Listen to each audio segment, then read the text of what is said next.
Supreme court में Rohingya समुदाय के लोगों की भारत में कानूनी स्थिति को लेकर एक सुनवाई के दौरान गहरी और सख्त टिप्पणियां सुप्रीम कोर्ट द्वारा की गई। ये सुनवाई एक हैबियस कॉर्पस याचिका पर हो रही थी, जिसे मानवाधिकार कार्यकर्ता रीता मनचंदा ने दायर किया था। याचिका में आरोप लगाया गया था कि मई महीने में दिल्ली पुलिस ने कुछ रोहिंग्या लोगों को हिरासत में लिया था और उसके बाद उनके बारे में कोई जानकारी उपलब्ध नहीं है। याचिका का मूल आग्रह था कि जिन लोगों को उठाया गया है उन्हें अदालत के सामने लाया जाए और उनके ठिकाने के बारे में साफ स्पष्ट उत्तर दिया जाए। मुख्य न्यायाधीश सूर्यकांत और न्यायमूर्ति जॉय माल्या बागची की पीठ इस मामले की सुनवाई कर रही थी। सुनवाई के दौरान मुख्य न्यायाधीश ने कई महत्वपूर्ण और सख्त सवाल पूछे।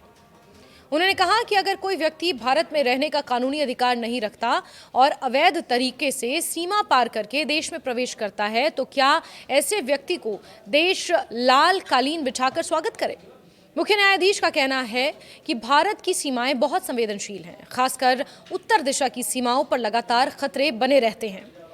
ऐसे में अगर कोई बिना अनुमति और बिना दस्तावेजों के सीमा पार करता है तो उसे सभी सुविधाएं और अधिकार देने की मांग किस हद तक सही मानी जा सकती है।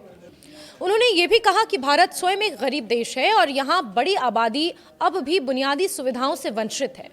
ऐसे में जब हमारे अपने नागरिक ही कठिन परिस्थितियों से जूझ रहे हैं तो क्या प्राथमिकता उन्हें नहीं मिलनी चाहिए। मुख्य न्यायाधीश ने यह भी सवाल उठाया कि अगर कोई व्यक्ति सुरंग बनाकर या बाढ़ कूदकर देश में घुस आया है तो बाद में वो कैसे ये दावा कर सकता है कि उसे भारत के सभी कानूनों के तहत भोजन, शिक्षा, आश्रय जैसे अधिकार मिलने चाहिए। अदालत का रुख ये था कि कानून को इतनी दूर तक खींचकर लागू नहीं किया जा सकता कि अवैध रूप से प्रवेश करने वाला भी अपने आप को अधिकारों का सीधा दावेदार समझे। याचिकाकर्ता की ओर से 2020 के एक सुप्रीम कोर्ट के आदेश का हवाला दिया गया, जिसमें कहा गया था कि रोहिंग्याओं को केवल उचित प्रक्रिया के तहत ही वापस भेजा जा सकता है। इस पर भी मुख्य न्यायाधीश ने कहा कि भारत में बहुत से गरीब लोग हैं जो देश के नागरिक हैं, क्या उन्हें सुविधाएं देना ज्यादा जरूरी नहीं है। उन्होंने ये भी साफ किया कि भले ही कोई व्यक्ति गैर कानूनी तरीके से भारत में दाखिल हो, उसे किसी भी तरह की यातना या अत्याचार का सामना नहीं करना चाहिए, लेकिन इसके बाद भी अदालत ये समझ नहीं पा रही थी कि क्या हैबियस कॉर्पस जैसी याचिका के तहत ऐसे लोगों को वापस बुलाने की मांग उचित है।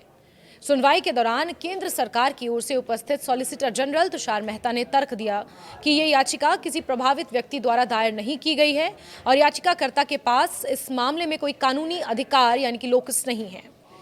उनका कहना था कि क्योंकि याचिका ऐसे व्यक्ति द्वारा दायर की गई है जो सीधे तौर पर प्रभावित पक्ष नहीं है, इसलिए इसे स्वीकार करना उचित नहीं होगा। अदालत ने यह भी याद दिलाया कि पहले से चल रहे कई मामलों में रोहिंग्या समुदाय की स्थिति को लेकर पहला और सबसे अहम सवाल ये है कि क्या लोग शरणार्थी हैं या अवैध तरीके से भारत आने वाले लोग हैं। अदालत ने यह कहा कि जब ये सवाल तय नहीं किया जाता, बाकी सभी मुद्दों पर आगे बढ़ना मुश्किल है। अगर उन्हें शरणार्थी माना जाता है तो उन्हें अंतर्राष्ट्रीय मानकों और भारतीय कानून के तहत कुछ सुरक्षा अधिकार मिल सकते हैं, लेकिन अगर उन्हें अवैध प्रवेश करने वाला माना जाता है तो सरकार द्वारा किए गए निष्कासन के फैसलों को गलत नहीं कहा जा सकता। अदालत ने यह भी सवाल उठाया कि अगर रोहिंग्याओं को अवैध प्रवेश करने वाला माना जाता है तो क्या उन्हें अनिश्चित समय तक हिरासत में रखा जा सकता है या फिर क्या उन्हें कुछ शर्तों पर जमानत दी जा सकती है ताकि वो हिरासत के बाहर भी रह सकें।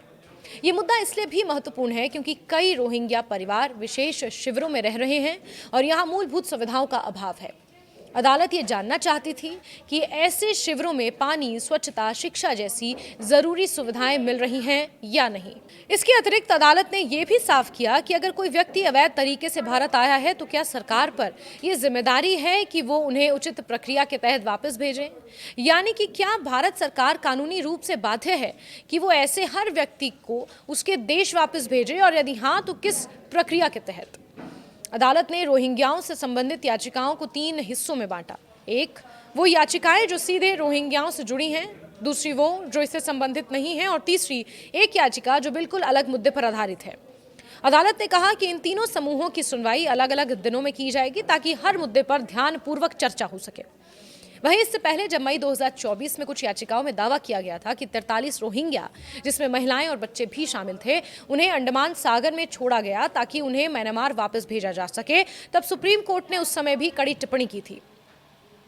अदालत ने इसे काल्पनिक आरोप बताया था और कहा था कि देश पहले ही मुश्किल समय से गुजर रहा है और ऐसे आरोपों से भ्रम फैल सकता है। तब भी अदालत ने ये कहते हुए राहत देने से मना कर दिया था कि पहले भी इस तरह की राहत मांगी गई थी और उसे ठुकराया गया था। सुप्रीम कोर्ट पहले भी ये टिप्पणी कर चुका है कि अगर रोहिंग्या लोग भारतीय कानूनों के अनुसार विदेशी और अवैध रूप से प्रवेश करने वाले पाए जाते हैं तो उन्हें भारत में रहने का अधिकार नहीं होगा और उन्हें वापस भेजना ही होगा। अदालत ने यह भी कहा कि संयुक्त राष्ट्र शरणार्थी उच्चायोग यानी कि UNHCR द्वारा जारी कार्ड भारतीय कानूनी व्यवस्था में किसी विशेष सुरक्षा की गारंटी नहीं देते। इस पूरे मामले का सार यह है कि अदालत भारत की सीमाओं, जनसंख्या, संसाधनों, कानूनों को ध्यान में रखकर देख रही है कि रोहिंग्या समुदाय के साथ कैसा व्यवहार किया जाए। मानवता के आधार पर उन्हें बुनियादी सुविधाएं मिलें, लेकिन भारत की सुरक्षा, कानूनी प्रणाली और सीमित संसाधनों को भी नजरअंदाज नहीं किया जा सकता। अदालत अब इस विषय पर व्यापक सुनवाई कर रही है और अगले चरण की सुनवाई 16 दिसंबर को होगी। इस सुनवाई में यह स्पष्ट होने की उम्मीद है कि रोहिंग्या समुदाय की भारत में स्थिति क्या मानी जाएगी और आगे उनके बारे में क्या कानूनी दिशा तय की जाएगी।